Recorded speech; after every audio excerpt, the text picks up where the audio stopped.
Hello, and welcome back to another episode of Over My Dead Pod. I'm your host, Holly Spear. This is Kate Carter. And I'm Kylie Colwell. And Kate, you're going to love this. It is an unsolved case. I want to vomit. I knew you'd love it. No.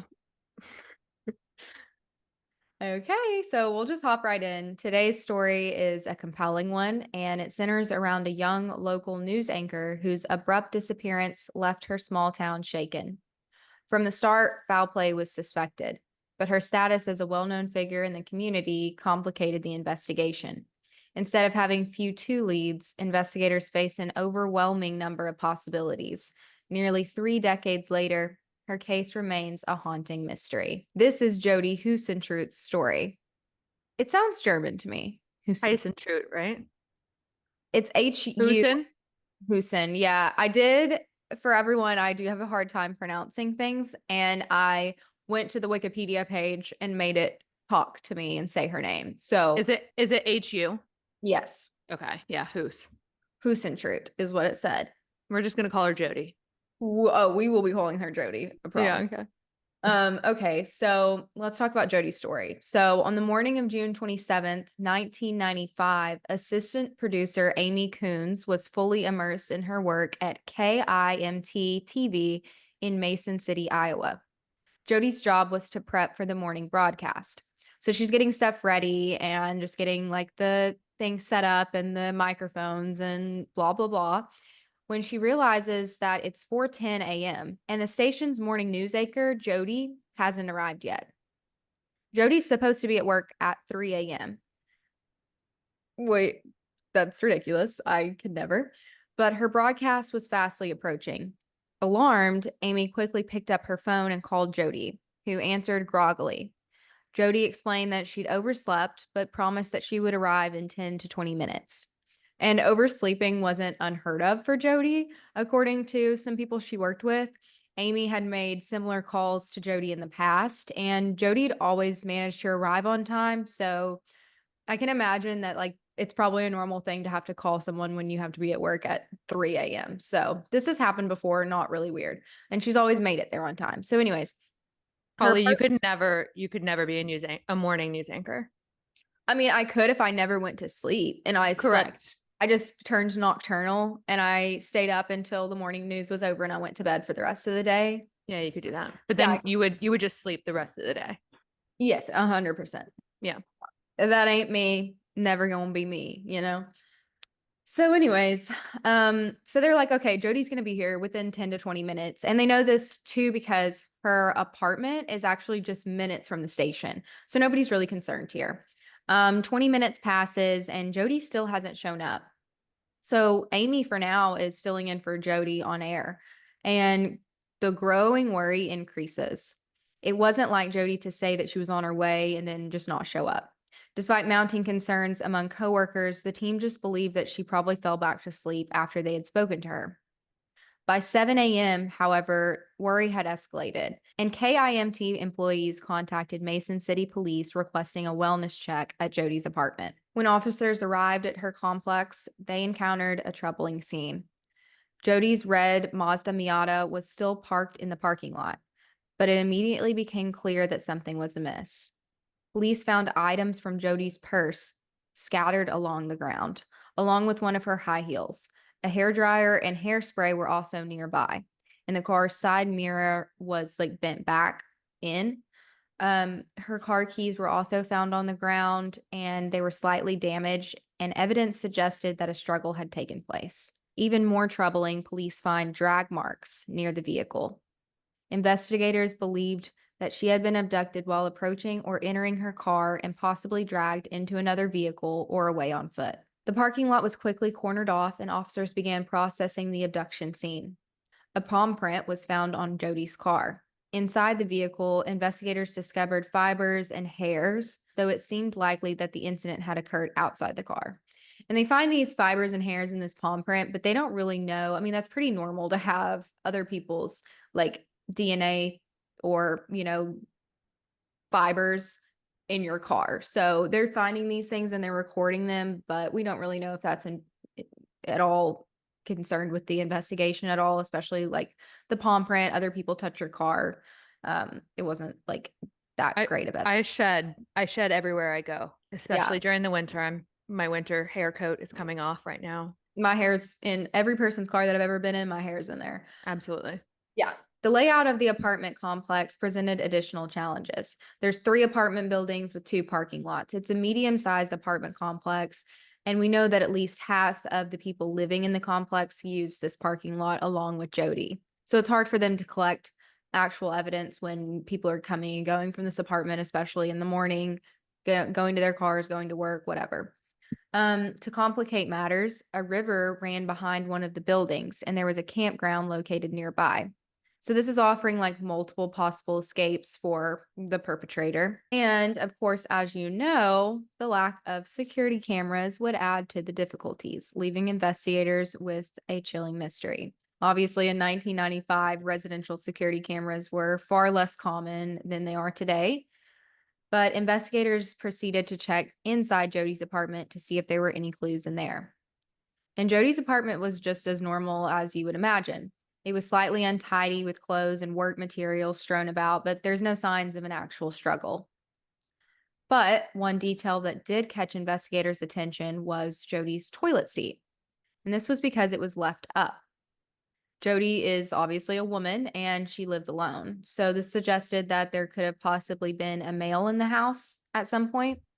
Additionally, there were 2 used wine glasses found on her counter, hinting that she might have just recently entertained company. Okay, question.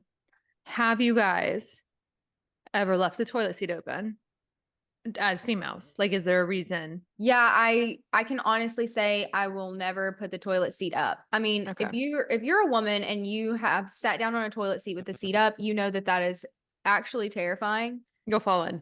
Your butt will hit the wall. Like It's disgusting. it will never happen to me ever. It's traumatizing. I was thinking for a split second, okay, maybe if I cleaned the toilet, I might leave the lid up, but no, I don't even do that.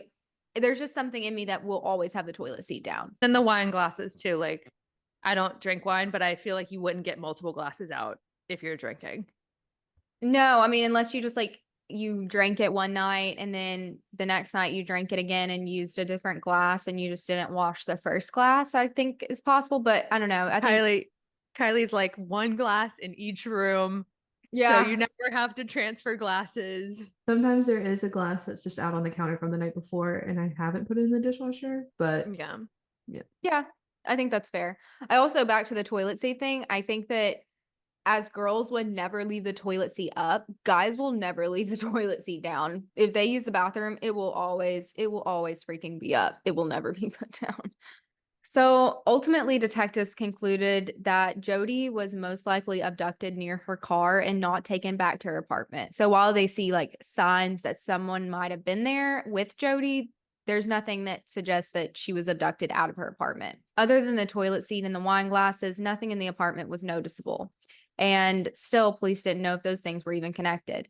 Police expanded their efforts to the surrounding areas, including the complex grounds and the nearby river and the campground. Despite their thoroughness, no additional evidence surfaced.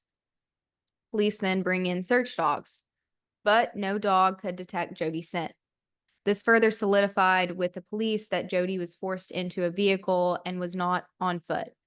Because if she was on foot, the police dogs could have easily like tracked where she was going. So when questioning neighbors, a few recalled hearing screams around the time Jodi would have been leaving for work. Some thought that they heard a voice shouting, "Leave me alone," but no one looked outside to investigate. So here we are. I hate that. Yeah. That in stories just pisses me off when they're like, I heard someone screaming, "Leave me alone." And I'm like, that's very specific. I heard someone call for help and I didn't do anything. Like, yeah. Okay, why? It's just so weird. And last story that I told, we had actual people run towards the crime scene when they heard someone screaming. And that was like the first time that's ever happened. And I guess we're back to it not happening. But yeah, okay. That's so rare. Yeah. So we hear these neighbors hear someone's shouting, "Leave me alone."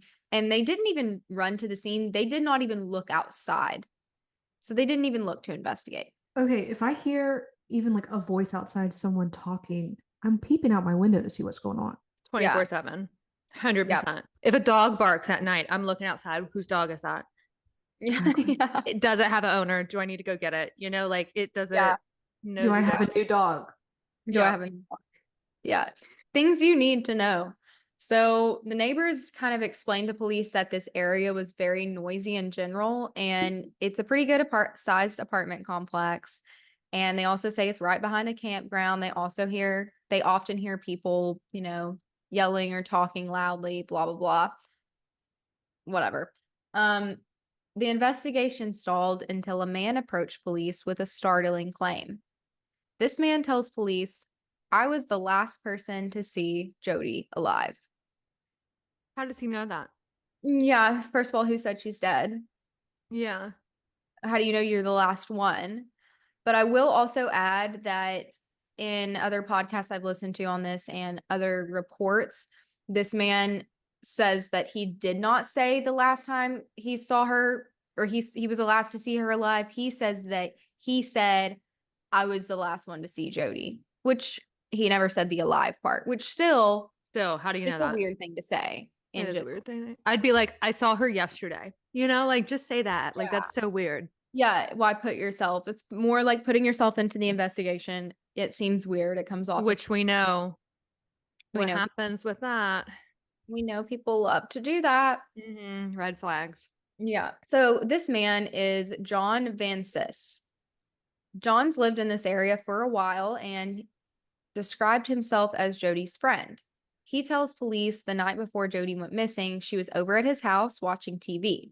She then left, went home, and that was the last time that he'd seen her. The relationship between Jodi and John was a little questionable. Jodi's friends suggested that while she enjoyed his company and attention, she didn't view their relationship as romantic.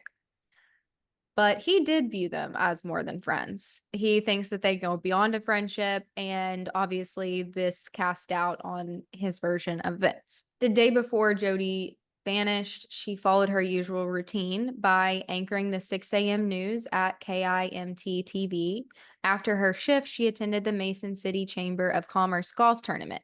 By the way, Jodi's a golfer, so she spent several hours on the course before heading home to prepare for an awards dinner at the country club that evening. When she returned to dinner, a witness reported that Jodi appeared to be in high spirits. She left the event around 8 p.m., mentioning to a fellow golfer that she needed to head home and rest before her early morning shift. Later that evening, around 8:24 p.m., Jodi called her friend Kelly from her apartment. And Kelly wasn't home, but Kelly's husband answers and he chats with Jodi for a couple minutes. He later reported that Jodi seemed perfectly normal during their conversation. She was calm, unhurried, just catching up. This phone call raises questions about the timeline provided by John because the husband said that he spoke to Jodi at around 8:24. Now, John says that he was with Jodi a little bit after 8. So she's can't be two places at once. So this timeline is already off. Also, does it make sense to do all that, go to these dinners and a whatever award ceremony, and then go hang out with a friend when you have to be up at 3 a.m.? Yeah, like you leave and you say, "Hey, I have to go because I need to get some sleep," and then you go hang out with this guy? Question mark. This John Van Sis guy says that they were watching some kind of surprise birthday party video that he had recently hosted for her. So maybe like a videotape in this time period. What the hell is happening? This John dude is a little weird. Yeah, yeah. It's question mark for sure. So it's possible that Jodi ended up going to John's house after her call to her friend, but John said that Jodi came over a little after 8. So the timeline is a little inconsistent here, but I mean, not everyone's checking their phone or checking the time at every time of the day. So maybe he just got it wrong by an hour or so.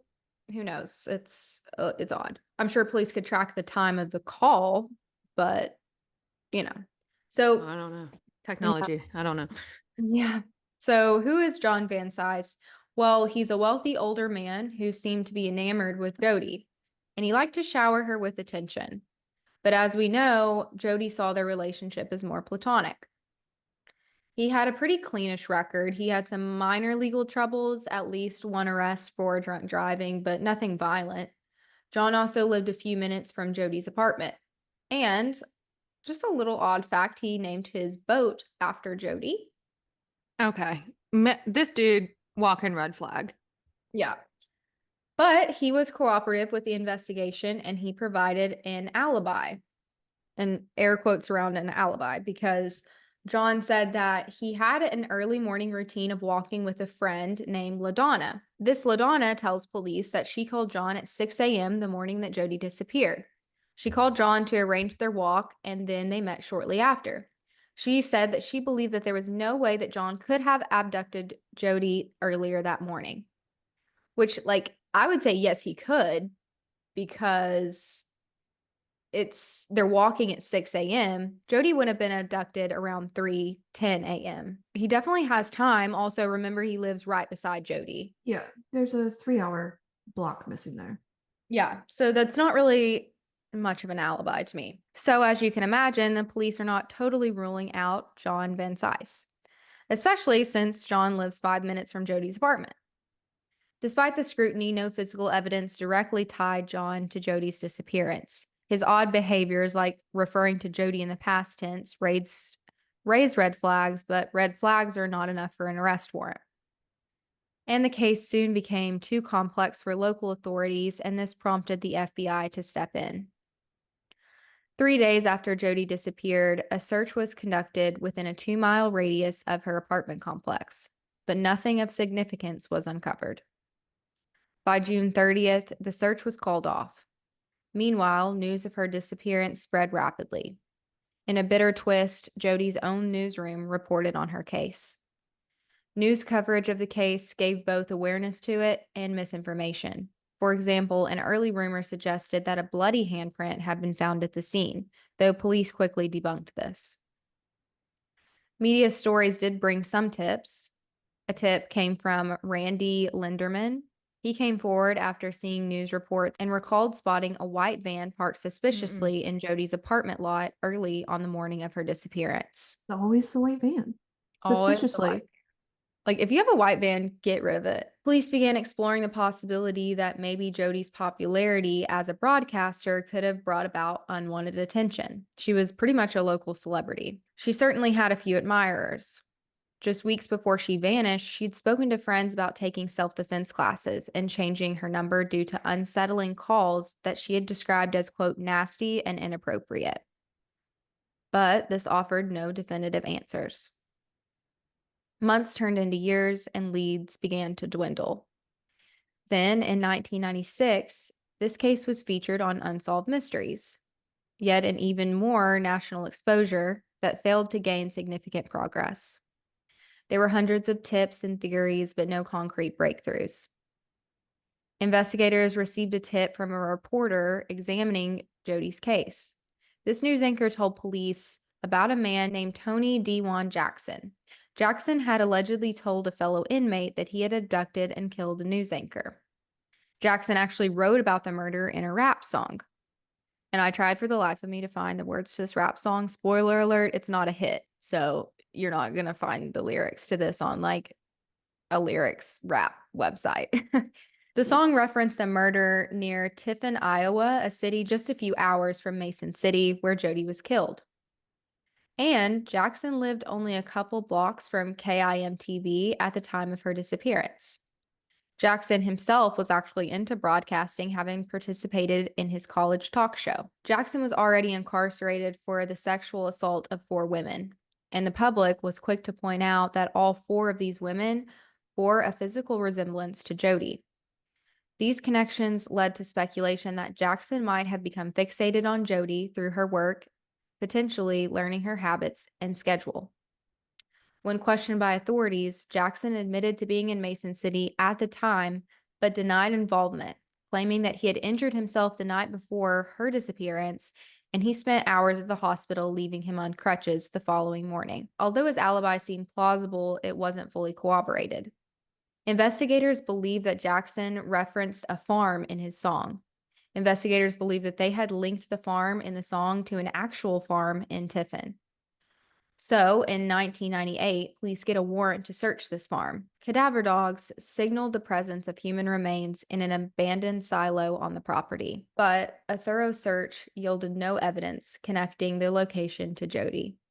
The only discovery was a piece of red cloth, which could not be linked to her or anyone else. Did they not look at the hospital records to see if he was actually in the hospital? I was just wondering that, and I guess, actually, I don't know. You would think, but they probably didn't look him up. That's what I was going to say. You would think they did, but, who can say? So, despite these setbacks, one piece of evidence from the original crime scene continued to raise questions, and that was a hair found near Jodi's car. Initially reported in February 1996, the hair's characteristics, such as its color, length, and origin, were never disclosed publicly. Investigators eventually ruled out Jackson as a suspect by May 1999, though it remains unclear if this hair played a role in clearing him. Meanwhile, suspicion around John Van Cise, Jodi's friend, has never fully dissipated. Although investigators convened a grand jury in 1997, they lack sufficient evidence to indict him. And this just also tells me that they have really nothing on John, because I've just heard that, I've never obviously done a grand jury, but I've heard that it's very easy to indict someone. Yeah, because it's a lower threshold. Yeah. According to law enforcement, John remained a person of interest, but so did about 35 to 40 others by the year 2000. Lord. Yeah, they have a ton of suspects. I think they're just kind of grasping at straws at this point, Yeah. and investigating every lead, and they're getting a ton, but nothing is panning out. But one of these persons of interest is a man named Dustin Hawken, a convicted drug manufacturer and distributor linked to 5 murders in 1993. His girlfriend worked at the same country club that Jodi had been golfing at the night before she was abducted. People speculated that Jodi, as a reporter, might have uncovered information about Honkin's crimes.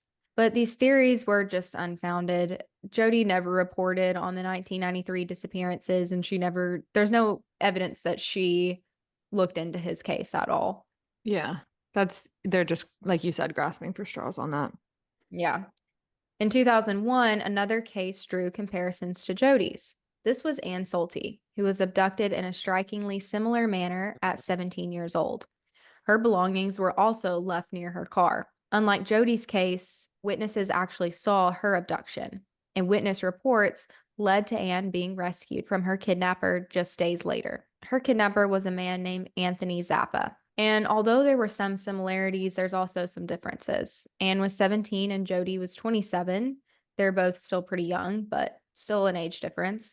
Jodi's case seemed more like a crime of opportunities, while Ann's was more targeted. Investigators ultimately determined that the cases were unrelated. Over the next few years, police still draw in a few random tips. In 2003, 2 Minnesota journalists, Gary Peterson and John Benson, launched FindJodi.com, a nonprofit dedicated to compiling and sharing information about her disappearance. This platform sought to uncover new leads and consolidate public interest, keeping Jodi's case alive in the public consciousness. Then, in 2004, investigators revisited another individual they believed warranted a deeper investigation. Investigators turned their attention to known sex offender Thomas Horsazon. Described as an exceptionally dangerous individual, Thomas had a history of violent crimes. This included a sexual assault at knife point and the abuse of his own daughter. He resurfaced as a person of interest when police discovered that he had driven a van resembling the one seen in Jodi's apartment parking lot on the morning of her abduction. But that's just, okay, he drove a van. Yeah, we're grasping here, keep in mind. Yeah. Interestingly, Horsazon had actually been looked at the beginning of this investigation. He had been flagged early on for his violent record and disturbing behavior. Investigators learned that in the months before Jodi disappeared, he had actually attempted to get tickets to an event that Jodi would be attending. And when he was unsuccessful, he became visibly upset. Additionally, a court official once mentioned Mason City to Thomas in conversation, to which Thomas responded, "Oh, Jodi Huisentruit," with a smile. When asked if he thought that Jodi was alive, he replied, "No, she's dead." the stories in the news, you would know the name, especially if you're in that area. And she's been missing for so long. I don't think it's too. I mean, coming from him, Coming from him, I think that it's like just another little like puzzle piece, but I think that, I mean, I hate to say this, but it's 2004. She's probably, most people are probably coming to the consensus that she might not still be alive. So that's not shocking, obviously. Despite these unsettling statements, Thomas wasn't pursued more aggressively at the time, possibly due to the sheer volume of tips overwhelming investigators. When he was re-examined in 2004, police obtained a warrant to collect his fingerprints to compare against the partial prints found on Jodi's car. His prints did not match, and without any more concrete evidence, he was eliminated as a suspect. The investigation continued to be plagued by dead ends and unsubstantiated claims. In 2006, a woman alleged that she had witnessed Jodi being tortured and murdered at a barn party when she was 13 years old. She even provided names of those involved, but her story fell apart and she was ultimately charged with providing false information. By 2008, the sensationalism surrounding Jodi's case reached new heights when pages from her personal diary were linked to the media.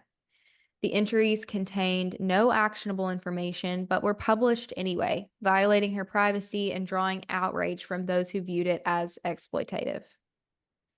And then, get this, the source that the link was traced back to was the wife of Mason City's former police chief. What?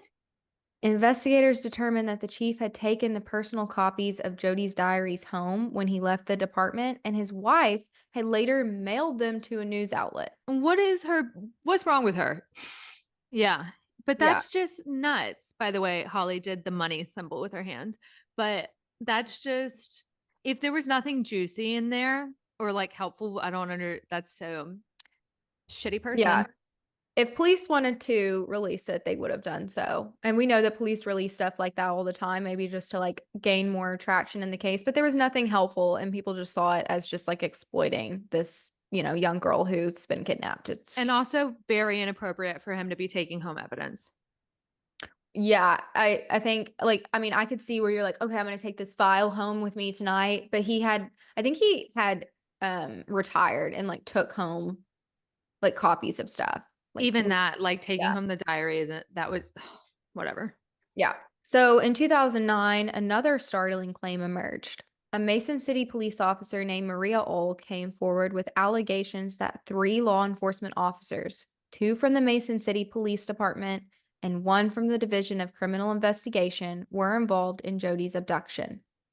Ohl stated that she initially hesitated to report the tip due to fear of retaliation, but ultimately decided to speak up after overhearing additional conversations suggesting police involvement. The allegations were thoroughly investigated, but all 3 officers were cleared. And I assume that they mean investigated by the FBI, hopefully, because You never know. departments investigating their own department seems a little ridiculous. It's not allowed. Yeah, it's not allowed, but I think that happens a lot. Yeah. Then, suspiciously, this Maria Ohl was fired in 2011 for allegedly mishandling information related to Jodi's case. She appealed the decision, but her termination was upheld. In 2007, the investigation took another unexpected turn when police executed a sealed search warrant for GPS data from 2 vehicles linked to Jodi's longtime acquaintance, John Van Cise. It's him. I'm telling you. Gives me the creeps. So he's back in the investigation spotlight, and he's obviously been in the back of police's mind this whole time. The vehicles seized for the arrest were a 1999 Honda Civic and a 2013 GMC. So if you're using your thinking cap and you're saying, okay, a 1999 Honda and a 2013 GMC, that is way after Jodi's disappearance. Yeah, that doesn't make any sense. Yeah. So this raised questions about the focus of the search. Why would police seize vehicles that he didn't or couldn't have had at the time that Jodi was abducted? The public starts thinking, had he revisited a potential burial site? But after the search warrant, no further details were ever disclosed. To this day, the search warrant remains sealed. And as we know, no burial site has ever been discovered. Time continues to erode this case.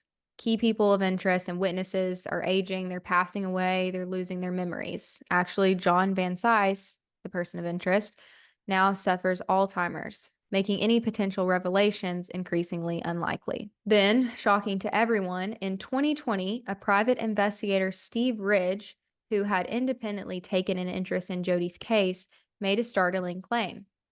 Ridge told KWWL News that an individual previously questioned by the Mason City Police following Jodi's disappearance had confessed to destroying evidence connected to her case. According to Ridge, this person admitted to being coerced by Jodi's abductor into destroying the evidence. So it's not the person who abducted Jodi that's admitting this, it's someone saying, I was forced to destroy evidence by Jodi's abductor. Yeah, sure. Okay.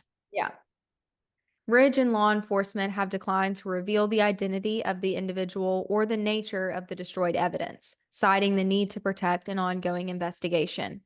However, since Ridge's disclosure, no further information or charges have been announced, leaving this revelation just a mystery. In 2022, ABC's 2020 debuted a special called Gone at Dawn, overviewing the disappearance and interviewing those closest with the case. This episode was the third time 2020 featured Jodi's case. In 2023, this Steve Ridge offered $25,000 for information on Jodi's disappearance, doubling the total reward to $50,000. Ridge says that the offer has the blessing of Jodi's sister. This reward does not require an arrest or conviction, but simply the recovery of Jodi's remains.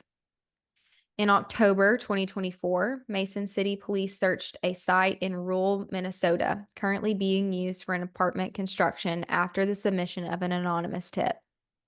In late 2024, in interviews with Steve Ridge, it was reported that Jodi actually had a new boyfriend at the time of her disappearance. Ridge said that Jodi and the boyfriend had been in contact daily or near daily since dating had begun 10 days or so before the abduction. Ridge personally believes that the new boyfriend may have created jealousy and led to Jodi's abduction. How are they just now finding out that she had a boyfriend? Also, are we looking into the boyfriend? Because remember the wine glasses in the apartment. And the toilet seat. Yeah. Y'all, that's what's so frustrating about this case is, and I guess it's maybe for the best, hopefully it's for the best, police are not revealing like literally anything. I mean, you're still having updates in 2024, so we do know that this is we're still getting stuff, so that's positive. So also in 2020, the Find Jodi podcast created the team behind findjodi.com, and they began releasing episodes that reignited public interest in the case. And this podcast interviewed people that lived in Jodi's apartment complex and people that were close to her. And among these testimonies was a resident of Jodi's apartment complex who noticed suspicious activity before her disappearance. It was reported that they saw beer cans lined up in the parking lot outside of her apartment, and they thought this might have indicated that someone had been sitting there drinking like during the night. And I guess like where these cans were found, it was like where you could see into Jodi's windows, like outside of her windows, there was just like beer cans lined up of maybe somebody just sitting there watching her. And they said that this happened like frequently, but then after Jodi disappeared, they didn't see it anymore. I don't know. Take that for what you will. Other residents described seeing unfamiliar vehicles in the days leading to Jodi's disappearance. One woman reported spotting a gray car parked behind the complex, near the area where Jodi parked her own vehicle. Another recalled seeing a green car in the same lot. While the descriptions of the cars varied, the timing and location raised questions about whether they were connected to Jodi's case. Additionally, a resident mentioned a, quote, creepy guy known to linger near the apartment complex. She recalled seeing him in a gray car parked behind the apartments about a week before Jodi vanished. However, this man seemingly disappeared from the area after her abduction. Throughout these investigations, suspicion continued to circle back to Jodi's acquaintance, John Vancis. Many pointed to his intimate knowledge of her schedule and his strange behavior in the days following her disappearance. According to Jodi's coworker, Amy Coons, John called the KIMT TV station around 7 a.m. the morning Jodi disappeared, asking if she had shown up for work and expressing concern when they told him that she hadn't. Amy found the timing of this call very suspicious since John had never contacted the station before. Also, Amy how did he know that she hadn't shown up? Dude. Okay, it's him. It is him. Wait. Maybe he was just watching the news and she wasn't on it. And he's like, True, because her coworker did fill in for her. So it could have just been him being like, hey, and her segment started at 6 a.m. So maybe he saw that she was not there and was like, hey, what's going on? I saw her the night before. I don't know. I don't know, but it's weird to call about that. I'd be like, oh, she's sick or she didn't tell me she had the day off. I wouldn't call my friend's work and ask if they showed up or not. True. It's so hard to say what I would do because also I think about the time of them like not like in 1996 not having cell phones, like maybe you would call the work. Like we would just text each other and be like, "Hey girl, you're not what's going on?" or call. So this Amy Coons who works at the station also remembered an encounter with John at the laundromat a few weeks after Jodi's disappearance. She claimed that he stared her down as he carried 2 garbage bags full of laundry.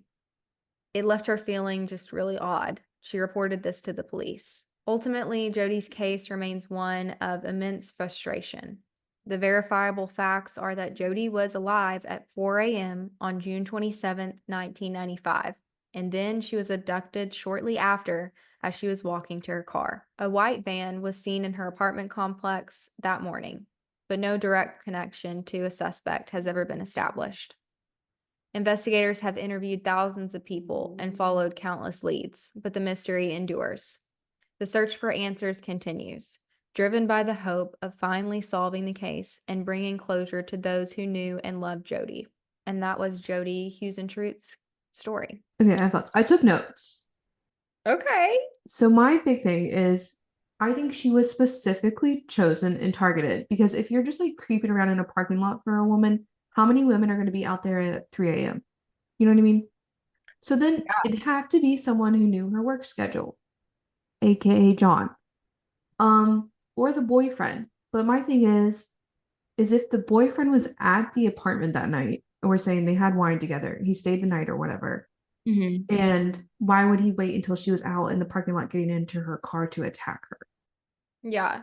And does the boyfriend even exist? I mean, we found out about this so-called boyfriend almost, 10 years later.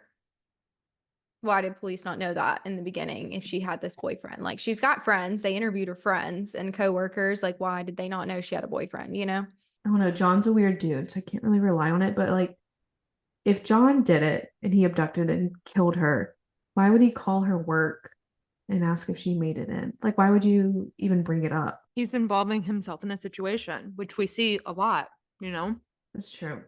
But like, that's a weird way to do it because he did He's the talk one to that police. went to the cops. Yeah. Like, they didn't even ask him. He went and he was like, I was the last person. True. I mean, we've seen people do stuff like that before. I do think it's like, I think it's really weird, but also like people that abduct and kill people are weird. So maybe, I don't know. Good point. Good point. But it seems like the police are leaning towards John, anyways, with the grand jury and still Yeah. searching. Yeah, I tend to think that they are. I mean, we've seen these like little bitty things that police have done to investigate other suspects, but they keep coming around and doing the big things to John. So I don't know. That one was for you, Kate. Appreciate But it. if you know anything about Jodi's disappearance, contact the local police. And I mean, I still think that this case might actually be solved just because, like, if you had told me that all of this happened back in 1995 and then we never saw, like, the case just like slowly went cold, I would be like, okay, no. But there's still things that police are figuring out today. So I think that there's a good chance that we could see this case solved in our lifetime, which would be great. If, when and if they find her remains, that'll be it. Yep. Agree. Well, fingers crossed. That was Jodi's story. Do you guys want to hop into overtime? Both show. So for my overtime, I would I just told the girls, and they kind of knew this, but I'm just so bad at relaying information. But I'm leaving on a little trip to Israel tomorrow. Very Send your excited. prayers. Thoughts and prayers be with me. Peace be with me. But yeah, so I'm very excited about that. I'm going over there for a little over a week and going to a lot of different places. We're going to tour a lot of the cities, meetings with a bunch of people over there. Very excited and a little nervous, but it'll be awesome. And Kate has been to Israel before, so she's going to be my expertise telling me what I should and shouldn't do on the trip. So yeah. It was And like 15 years ago, but okay. should and shouldn't eat. Yeah. Yeah. Tell them what I told you earlier about the animals. Well, Kate told me that I need to be careful about any meat I eat and to ask what it is before. And she said that is because, unlike the United States, in Israel, they have a delicacy there that happens to be bull balls. I was talking about and telling them about the cats. Oh, I thought you meant the bull balls also. No. I thought you meant the bull balls. What? I was like, tell them about the animals. Dude, compared to you telling me that they eat bull balls, the cats were like my second thought. Okay, there's a lot of cats there. There's a lot of Well, it is a delicacy actually in everywhere and in the US too. It's called Rocky Mountain oysters. And those are bull balls, bull testicles. Girl, I've heard never of seen this. one on any menu. Maybe I'm not going to fancy places, but I've never seen that shit. I don't obviously eat them or anything, but I'm pretty sure that's like, it's because I was like, I don't understand why people. No, I mean, I Rocky. believe you. If it's a delicacy other places, I'm sure that like here people eat it. I Yeah, just, You know, Rocky Mountain oysters are a dish made from bull testicles that are often served as an appetizer. you know who I know who has eaten them? Tell us. The Liver King. 100%. the who? Liver King? It's not even worth it, Kylie. Okay. That's too long of a conversation. It is. It's too long. Also, the bull balls, Rocky Mountain oysters, are known to be eaten in Western North America and South America. You know what? You're It's a right. thing. It's a thing. Because I remember there being a festival in like Arkansas about that. Why? Of Why? course, You know? Arkansas. Yeah. Hold on. I'm looking that up. Because it was actually a really funny name, but that's like escaped my mind. I didn't remember that. Oh, yes. The Bentonville Testicle Festival. I'm sorry. What did the what? The Bentonville Bentonville Testicles? Testicle Festival. Sorry. Festival. What the hell is happening in Arkansas? I Especially remember. Bentonville. I'm gonna send you the ad right now. It looks No, great. thanks. No, I'm Seeing good. signs for this and being like, is this an actual joke? Okay, testicle is a way better word. I love testicle. And the picture is a picture of a bull. Testicle festival. That's what it says. I remember That's seeing. nuts. That's You- absolutely that's what crazy. they Well, said. Holly, you'll have to go next time. I don't know. Do you think that they eat it there? 100%. What else would you be doing with them? I don't know, man. I never looked into the festival, but I know that Literally, it's a picture of you can't see it on my phone, but it's a picture of a bull and he's sitting at a table with a fork and knife ready yeah, to eat. so I Gonna eat assume his that's own what testicles. I assume that's what they do there. Okay, are you ready for this? This is Yeah. this is what they say. Bentonville Testicle Festival. It was at the end of August. Come join us for a wild and unique experience at the Testicle Festival in Bentonville, Arkansas. Indulge in the delicacy of bull testicles served up all weekend long, alongside a large variety of other food options. And we Te- just missed it. Testy Fest is bring your own beer. Next year, guys? 100%. 100%. I'm not going to eat anything because I'm Just- absolutely not, but that just is to watch. nuts. That's so funny. So crazy. I had forgotten about that. I put that deep into my memory. Well, Kate, you're definitely right. Wow. Anyway, so if you want to, Israel also eats bull testicles, but I mean, there was a lot of really cool food. Are you are you cool with trying like open with different foods? Yeah, I'm really picky, but I like to try new things. Okay, so like you'll try something, but it doesn't mean you're gonna eat it twice. Yeah, I mean, yes, exactly. That's how I am too. Well, Israel had really cool food, still does, obviously, but I went there a long time ago with my family, and then my aunt and cousin just went there like I want to say like 2 or 3 years ago, and they had a blast as well. So Godspeed. Send us pics. Of course. Yeah, I'm very, very, very excited. So I will report back. And of course, everybody knows, what Israel's going through right now. So it'll be very probably unique experience to go right now. And I'm going to be careful. So it'll be good. You'll have to do a pod update once you're back and everything, just to give us some I will. insider gosh. tea. We can do a little Hanukkah. Oh my God, we should do a Special. Hanukkah episode. Oh my gosh, let's do it. We should. I'll invite my Jewish friends here in Jupiter and see if they want to come on. Yay. Well, I am going to go get tickets to the Testicle Festival. Bye. Bye.